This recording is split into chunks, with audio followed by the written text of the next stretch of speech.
The tie I handed over was tossed into the trash can at the corner of the room in the next moment. I, taken aback, blinked at Bob. "We don't need cheap junk. Did you even check inside?" Them, behind a bewildered-looking Bob. Catherine was grinning. I locked eyes with Bob, and then slowly shifted my gaze to Catherine. "Wait, you're telling me that was from you, sis?" "Sorry it looked cheap." Catherine's well-composed face transformed into something terrifyingly fierce. Seeing her like this, Bob was visibly shaking. I thought Michelle picked it out. Just 'cause Michelle picked it doesn't mean you can just throw it out." Catherine was fuming, and I, rather inappropriately, was getting excited. I'm going to reveal all of Bob's misdeeds right here and now. I took a deep breath. My name is Michelle. I'm a 47-year-old part-time working housewife. Soon after graduating from college, I got married and had a child, so it feels like I've already started my second life. But with Bob still actively working, and me working a full-time part-time job for the last 10 years, we haven't had time for things like traveling. So this second life is pretty much business as usual. I met Bob in college. It was just a regular college, but they had active clubs, especially the basketball team, which was top tier nationally. And the captain of that basketball team was Bob. He was tall and well-built, the team's main player and ace. Back then, Bob was quite popular, and I, being one of the team managers, never thought he'd choose me. But he did, even confessing his feelings for me. I felt on top of the world. He proposed when I was in my senior year of college, assuring me he was financially stable as he was already working. My parents, having also married as students, had no objections, so half a year after starting my senior year, we got married. We had a simple but decent wedding, and I was very happy. The first year of our marriage was smooth sailing. I had decided not to go full-time because Bob's company frequently relocated its employees, so I continued my part-time job. But near the end of college, I found out I was pregnant, and to ease Bob's concerns, I quit my job. During my pregnancy, my sister-in-law Catherine and my in-laws were super supportive, making me feel grateful for marrying into such a family. However, after our daughter Julia was born, our marital bliss began to fade. Julia, who often cried at night and was a clingy baby during the day, was quite a handful for a first-time mom like me. Catherine and the in-laws did help, but there were times when I had to manage on my own. I often found solace in crying. Crying alone. Bob, on the other hand, although initially supportive, began to frequently go out for drinks, and by the time July was 6 months old, he stopped helping with household chores entirely, even on his days off. When I'd ask him to spend some time with July, he'd begrudgingly play with her for about 10 minutes, then pass her back to me and head. He's off to the casino or somewhere. "Hey, can you spend a bit more time with July?" Twice. "I'm kinda busy, you know." Whenever I mentioned it, Bob would just sigh heavily. Then he'd chuckle and try to reason with me. "You might not get it since you've never worked outside the home. But being a working adult is tough. If we don't refresh on weekends, we can't keep going, understand?" Bob said that, and playfully tapped my head. I hated that gesture of Puske. But it's true that Bob is the one supporting our family. And I indeed don't have any experience in the workforce. Because of that, every time he said something like that, I'd swallow any retorts, and eventually I stopped asking anything of Bob. So without paying any attention to his family, Bob led a life that was hardly fatherly, only interacting with July when he was in a good mood, and this went on for over 20 years. But then something changed, and he began actively engaging with July. "July, let's go out and have some fun." Okay, every weekend I'd watch them head out to get out, and I'd be left to tackle the household chores thanks to starting a part-time job about 10 years ago.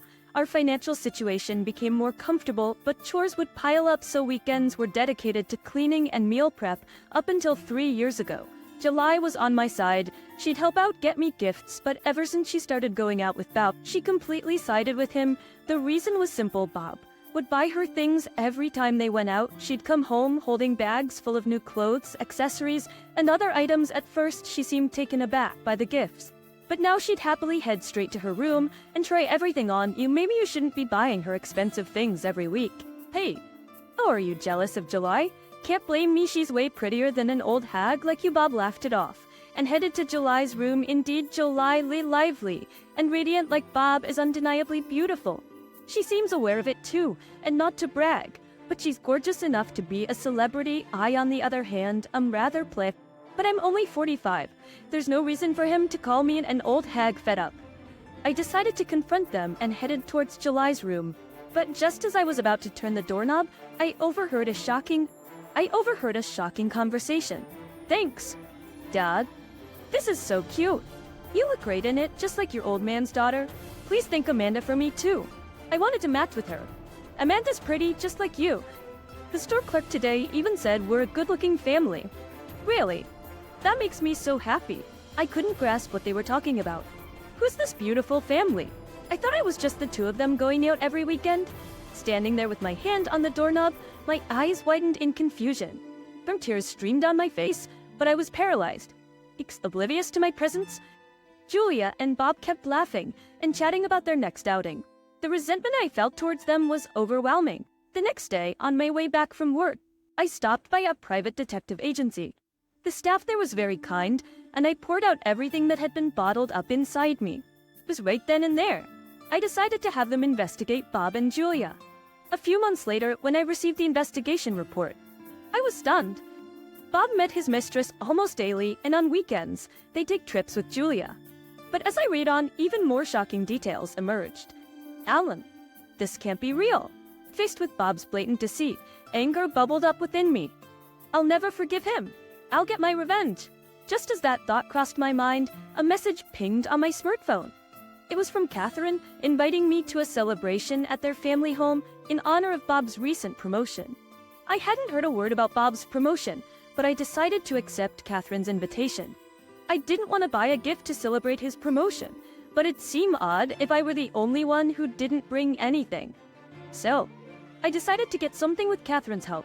We purchased a high-end, custom-made tie from a shop that made even finer suits than the ones Bob usually wears.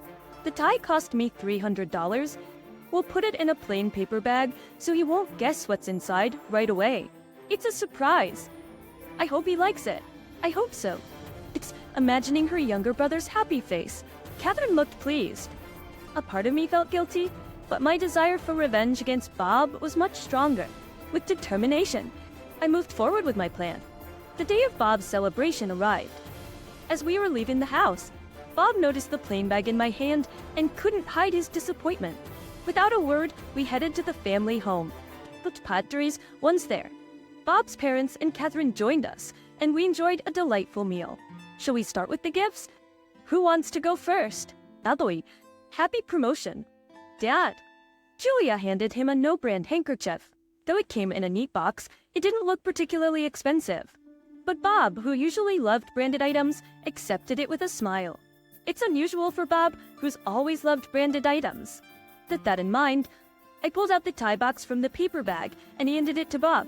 Congratulations on your promotion. This is from me. And the tie I'd given Bob was tossed into a trash bin in the corner of the room. The next moment, date that, the post, I shot Bob a surprised look.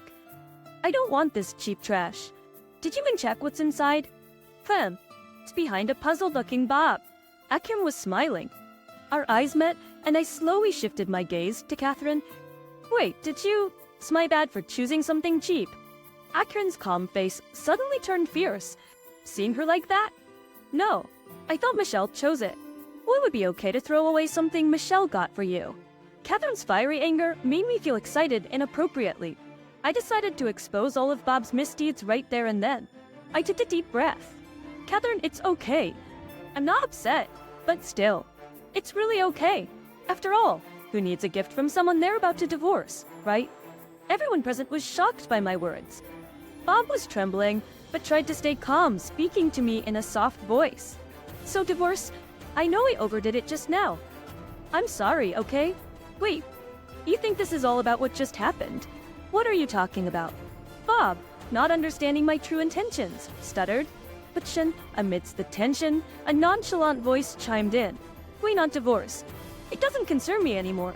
Julia, twirling her long hair between her fingers, continued without a pause. I mean, she's just a regular lady who's barely been out in the world, right?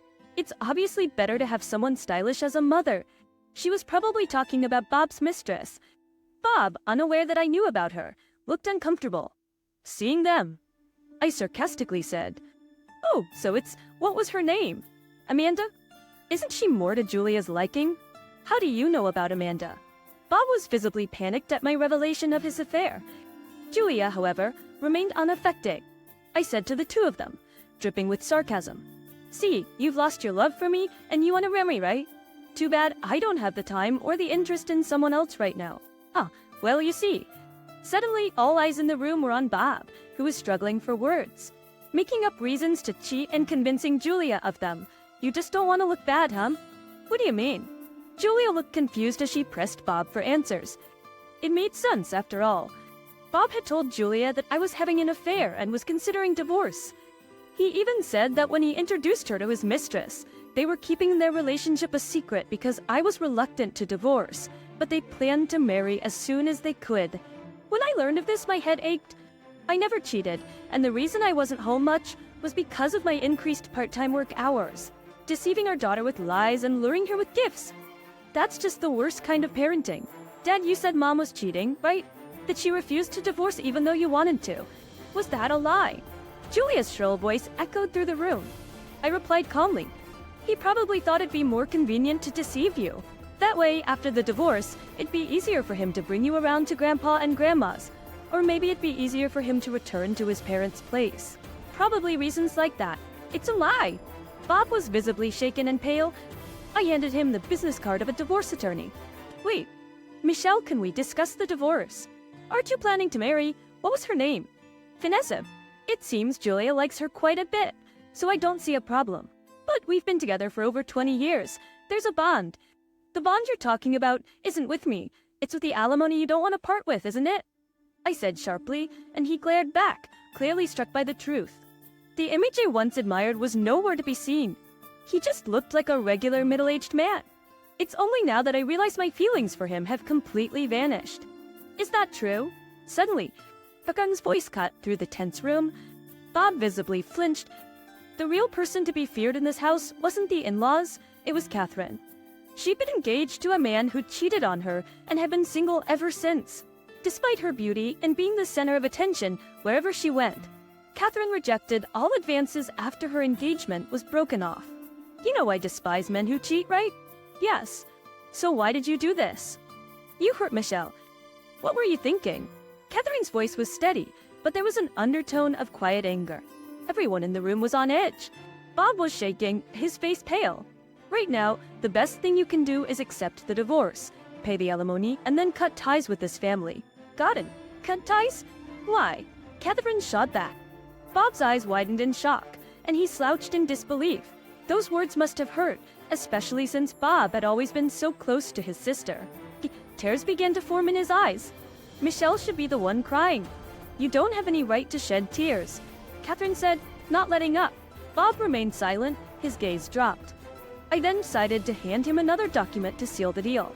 "Oh, by the way, I got this from Amanda." I informed him. "You met Amanda?" Bob exclaimed. When he saw the document I handed him, his eyes darted back and forth in confusion. It was a formal request for alimony. "What? What's this alimony claim all about? Isn't it because you lied about being single?" Bob looked as though he had completely forgotten that he had lied. Turns out, Bob met Amanda at a dating event held at a high-end hotel. He forged documents to appear single and approached Amanda. But to ensure there's no discrepancy with reality, he said the reason for the divorce was his ex-wife's infidelity. Though they were divorced, she still hadn't left. Both he and his daughter were struggling, but since she was doing all the housework, he treated her as if she were just a housemaid. He believed that if he found someone else to marry, his ex-wife would give up on reconciliation and finally leave. He kept asking Amanda to wait a little longer while he convinced her. When Amanda told me all of this, I was fuming inside. When I showed her our marriage record and explained that we weren't divorced and that I had never cheated, Amanda apologized profusely. She offered to pay Elanio, but since she believed he was single when they started dating, I didn't feel like demanding it. "I have a message from Amanda. She doesn't want to see you ever again. Bait and Crosby." Bob was thinking of having Amanda cover his living expenses in exchange for the alimony he owed me. "Mom, I'm sorry." Julia timidly apologized beside the silent Bob. "You don't have to apologize." "Why?" "Now, please." "Please." "Bob?" At first, Bob banged on the house door and shouted, "Let me in." But when the neighbors started gathering, he left with Julia. Back at my in-laws, I enjoyed some tea and cake my mother-in-law prepared, finally having a moment of peace. I then filed for divorce. Just with the alimony from Bob, I became fairly wealthy. As for Bob, not only did I take the savings he'd been hiding, but it also came out that he had forged documents at the dating event. His colleagues, who'd attended the same event, exposed his lies at work. As a result, he lost his credibility, and despite having been promoted, was sidelined. Julia made a significant error at work. While she wasn't fired, her salary was substantially cut. At Big Tang War offers, I heard she had an affair with a married senior colleague at work, and is currently in a dispute about it. The apple doesn't fall far from the tree. I thought to myself, feeling somewhat detached from the whole situation. It seems that after being kicked out of the house, the two of them started living together. As on another note, Amanda, after breaking up with Bob, married her childhood friend. I heard through the grapevine that she's now a mother of twins. Even though she must have been hurt being deceived by Bob, it's good to see her moving on. It's good to see her moving forward and grabbing a happy future. I felt a sigh of relief. I thought our relationship with my in-laws and Catherine might end because of what Bob did, but we're still on good terms. According to Catherine, she considers me like a sister, so our bond won't break so easily. And guess what? He's 5 years older than her. Even though Catherine used to say she'd never marry again, he's so gentle and understanding that he could melt her stern heart. Recently, I heard from my mother-in-law in a secret sharing tone that Catherine has been sneaking bridal magazines into her room. It was heartwarming to see her act so cute about it. As for me, I was promoted to a full-time position at the company where I was working part-time, and I'm really hustling. Life is pretty busy, but living just for myself is quite fun. I sold the house and started living on my own. It was quite a shock when all my moving boxes fit into just one cardboard box. I say now, I'm slowly getting furniture that suits my taste. Living surrounded by things I love makes me so happy, and no matter how busy I am, when I get home, I feel so refreshed and recharged for the next day. I often think I should have made this change sooner. Recently, a colleague has asked if I'd like to adopt a cat. The life with a cat? Sounds good. Just with these thoughts in mind, I decide to live my life being true to myself